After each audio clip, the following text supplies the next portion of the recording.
BJP rebels ಬಣದಿಂದ ಸಭೆ, ರಮೇಶ್ ಜಾರಕಿಹೊಳಿ, ಯತ್ನಾಳ್ ಸೇರಿ ಹಲವರು ಭಾಗಿ. ವಿಜೇಂದ್ರಗೆ ಅಧ್ಯಕ್ಷ ಸ್ಥಾನ ತಪ್ಪಿಸೋಕೆ ರಣತಂತ್ರ.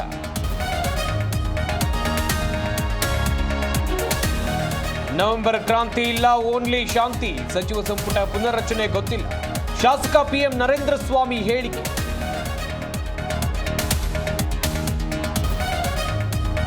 ಸಿದ್ದರಾಮಯ್ಯ ಅವರು ಮುಖ್ಯಮಂತ್ರಿ ಕುರ್ಚಿಯಲ್ಲಿ ಕೂತಿದ್ದಾರೆ. ಈ 5 ವರ್ಷ ಅವರೇ ಮುಖ್ಯಮಂತ್ರಿಯಾಗಿ ಮುಂದುವರಿತಾರೆ 28ವರೆಗೂ. 2028ರವರೆಗೆ ಸಿದ್ದರಾಮಯ್ಯನವರೇ ಮುಖ್ಯಮಂತ್ರಿ. 2028ಕ್ಕೆ ಡಿಕೆ ಶಿವಕುಮಾರ್ ಸಿಎಂ ಆಗಿ.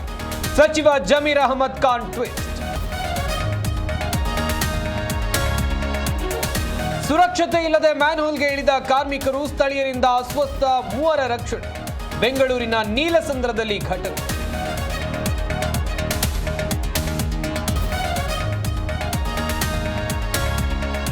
ನವೆಂಬರ್ 1ರಂದು ಕರಾಳ ದಿನಾಚರಣೆ ಹಿನ್ನೆಲೆ ಶಿವಸೇನೆ ಮುಖಂಡರಿಗೆ ಬೆಳಗಾವಿ ಪ್ರವೇಶ ನಿಷೇಧ.